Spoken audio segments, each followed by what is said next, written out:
Guys, Milkha Singh यानी कि flying से कोविड की वजह से अब हमारे बीच में नहीं रहे। ये टाइम है उनको श्रद्धांजलि देने का। जैसे दोस्तों कहा जाता है कि भगवत गीता में जिंदगी के सारे रहस्यों का निचोड़ है, उसी तरीके से मैं मानता हूँ कि अगर आप किसी मूवी की बात करें तो भाग मिल्खा भाग एक ऐसी मूवी है जो मोटिवेशन का पावर हाउस है। इस मूवी को देख के मेरे जीवन में तो बहुत सारे बदलाव आए हैं। इस एपिसोड में हम 5 ऐसी टॉप मोस्ट इम्पोर्टेंट चीज़ों के बारे में बात करेंगे जिनको सुन के आपका शायद नज़रिया बदल जाए। दोस्तों, भाग मिल्खा भाग में मूवी के स्टार्ट होने से लेके लास्ट तक पूरा मोटिवेशन से भरा हुआ है। एक कोई भी पर्सन, आप हो या हम हो, किसी लक्ष्य का अगर पीछा कर रहे हैं तो उसके जीवन में कौन कौन सी ऐसी परेशानियां आती है, बहुत ही सुंदर तरीके से दिखाया गया है। तो यहाँ पे सबसे पहले लेसन की बात करते हैं, वो है कि लोग आपसे जलेंगे। दोस्तों, ये दुनिया बहुत अजीब टाइप की, जब आप किसी काम को करना चाहते हैं और जब आप उस काम को चालू करते हो तो बहुत मोटिवेट करती है, बहुत अच्छा कर रहे हो, आगे बढ़ो, तरक्की करो, ये सब बोलती है। लेकिन जब एक पर्टिकुलर लेवल के बाद आप जब पहुंच जाते हो, जब उनको लगता है कि उनसे आपको थ्रेट है, आपकी प्रसिद्धि उनसे ज़्यादा हो रही है, आप एक लेवल को पार करने वाले हो, तो कुछ लोग आ जाते हैं जो आपको आगे बढ़ते हुए देखना नहीं चाहते। मिल्खा सिंह में जब वो 400 मीटर की रेस में करने जा रहे थे, जब जो उस टाइम पे इंडिया का जो पहला जो चैंपियन था, जब उसको लगा कि मिल्खा सिंह उसको पीछे कर देंगे तो उन्होंने गुंडों की मदद से उनके पैर टुड़वाने की कोशिश की, उनके सिर पर मारने की कोशिश की। तो सेम हमारे साथ होता है, कोई भी काम करने जाए बहुत सारे लोग हैं आके हमसे जलते हैं। अगर वो जल रहे हैं तो इसका मतलब ये है कि आप प्रोग्रेस कर रहे हैं। अगर लोगों का जलना शुरू हो गया है तो आप समझ लीजिए कि आप सही दिशा में जा रहे हैं, आगे बढ़ रहे हैं। तो आपको इनसे रुकना नहीं है, आपको अपना काम करते रहना है। जैसे कहा जाता है ना, हाथी चलता है कुत्ते तो भौंकते रहते हैं, हमें चलते जाना है। दूसरा सबसे इम्पोर्टेंट लेसन है इमोशनल अटैचमेंट होना अपने गोल के साथ। कोई भी हम काम कर रहे होते हैं उसके साथ हमारा इमोशनल अटैचमेंट होना चाहिए। दोस्तों, मिल्खा सिंह को है ना, कोई दौड़ का कोई बहुत शौक नहीं था, कि वो बहुत पहले से ही उनको बहुत पैशन था, और जैसा लोग बोलते हैं कि पैशन होने से सक्सेस आती है, उनको कोई दौड़ने का कोई पैशन नहीं था। मूवी के स्टार्ट में दिखाया गया कि वो दूध पीने की वजह से सिर्फ दौड़ते थे, क्योंकि जो दौड़ता था उसको दूध मिलता था।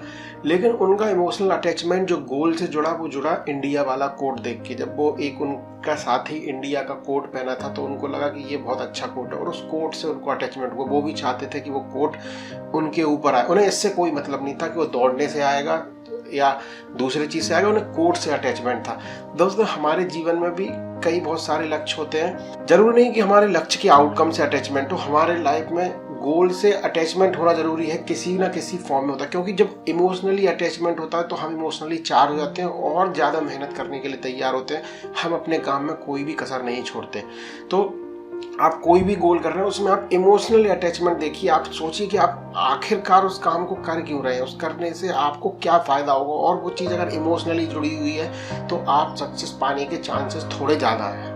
तीसरा लेसन, सबसे इम्पोर्टेंट लेसन जो यहाँ से निकल के आता है, वो था डिस्ट्रैक्शन सबके लाइफ में आते हैं। कोई भी आदमी महात्मा बुद्ध और स्वामी विवेकानंद की तरह साधु संत नहीं होता है कि उनके लाइफ में डिस्ट्रैक्शन नहीं आए। जब मिल्खा सिंह ऑस्ट्रेलिया टूर पे जाते हैं, काफ़ी मेहनत करके, इंडिया में काफ़ी मेहनत करके जब जाते हैं, तो जब वो वहाँ की चकाचौंध देखते हैं, वहाँ पे बहुत सारे लोग उनको मिलते हैं, वहाँ पे पार्टीज हो रही होती है, वहाँ पे उनको पीने के लिए, खाने के लिए बहुत सारे ऑप्शंस होते हैं, तो वो उन सब चीज़ों में बह जाते हैं और अपने टारगेट को भूल जाते हैं। दोस्तों, हमारे साथ भी होता है। हम कभी भी किसी काम को करने जाते हैं, किसी भी एग्जाम की प्रिपरेशन कर रहे हो, कुछ भी कर रहे हो, बिजनेस कर रहे हो, कुछ भी कर रहे हो, तो हम अपने टारगेट को भूल जाते हैं। हमारे आंखों के सामने सफ़ेदी छा जाती है, हमें अपना लक्ष्य धुंधला दिखाई देने लगता है, हम पागल टाइप के हो जाते हैं, हमें पता ही नहीं चलता कि हम आखिरकार इस जगह पे क्या करने आए थे और क्या कर रहे हैं। तो दोस्तों, मिल्खा सिंह के साथ भी ऐसा होता है। तो डिस्ट्रैक्शंस आते हैं, डिस्ट्रैक्शन सबकी ज़िंदगी में आते हैं, लेकिन बात इस बात की इम्पोर्टेंट है कि डिस्ट्रैक्शन को रोकना कैसे है, कैसे हम रोक सकते हैं और उसको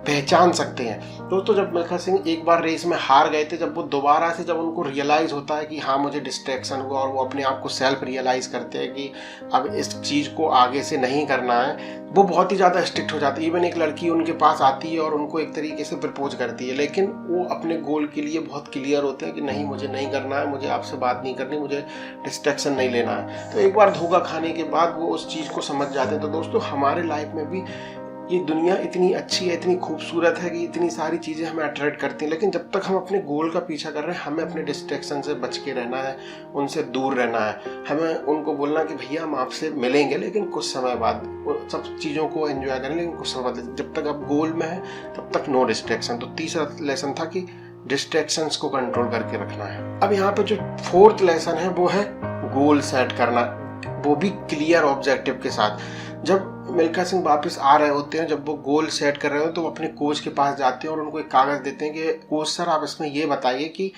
इंडिया का हाईएस्ट टारगेट, जो फास्टेस्ट टारगेट क्या है, तो वो 9 पॉइंट समथिंग कुछ उसमें लिख के दे देते हैं। तो उनके सामने क्लियर टारगेट होता है कि इतने सेकंड में उनको रेस को कंप्लीट करना है। हम भी कभी कभी गोल बनाते हैं, जैसे फॉर एग्जांपल हमें अमीर बनना है, पहला गोल ये हो गया, या हमें 10th में बहुत अच्छे नंबर से मार्क्स। दोस्तों ये गोल्स अनस्पेसिफिक है, इनमें कोई एक स्पेसिफिक चीज़ नहीं है। आपने कहा आपको अमीर बनना है तो आपने ये डिसाइड नहीं किया कितना अमीर बनना है। आपने कहा 10th में अच्छे मार्क्स चाहिए, आपने ये डिसाइड नहीं किया कि कितने अच्छे मार्क्स चाहिए, कितने परसेंटेज मार्क्स चाहिए।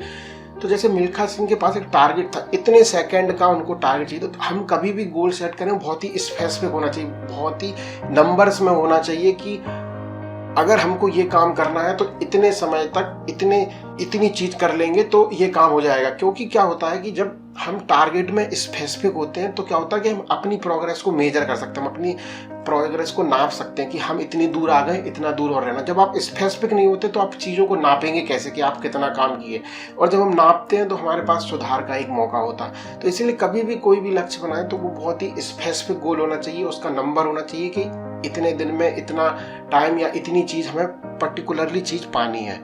तो गोल को क्लैरिटी के साथ रखना बहुत ज़रूरी है।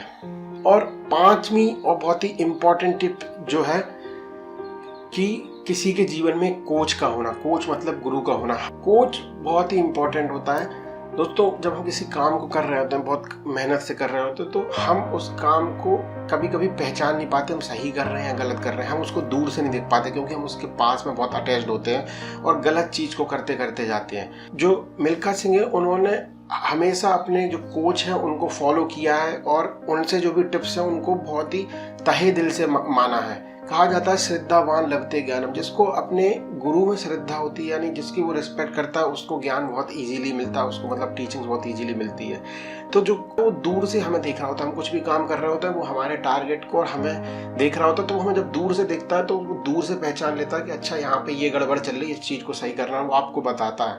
तो गुरु का होना बहुत जरूरी है, किसी भी कोच का होना बहुत जरूरी है जो हमें सही कर, क्योंकि उसने कई लोगों को करते हुए देखा है। आप तो ये काम पहली बार कर रहे हैं, दूसरी बार कर रहे हैं, कोच के सामने तो कई लोग ऐसी चीजें कर चुके हैं, तो उनको पता है कॉमन मिस्टेक कहाँ पे होती है, तो वो आपको कॉमन मिस्टेक बता सकते हैं और आप दूसरों की गलतियों से सीख के अपने टारगेट को अचीव करने की जो प्रोसेस को बहुत काफ़ी फास्ट कर सकते हैं। तो गुरु का होना, कोच का होना बहुत ज़रूरी है, और जो भी कोच हो उसकी रिस्पेक्ट करना बहुत ज़रूरी है। अगर आप रिस्पेक्ट नहीं करोगे, वो अगर आपको अमृत भी पिलाएगा तो भी आप उसको खुशी खुशी नहीं पी पाएंगे। ये थे 5 लेसन। सबसे पहले लोग आपसे जलेंगे, दूसरा गोल के प्रति इमोशनल अटैचमेंट होना ज़रूरी है, तीसरा डिस्ट्रैक्शन आते हैं लेकिन हमें उनको कंट्रोल करना है, चौथा गोल को बहुत स्पेसिफिक तरीके से करना है, और लास्ट लेसन था कि गुरु का और कोच का रोल को आप नकारे नहीं, उसको आप जरूर कोच को मान के रखें।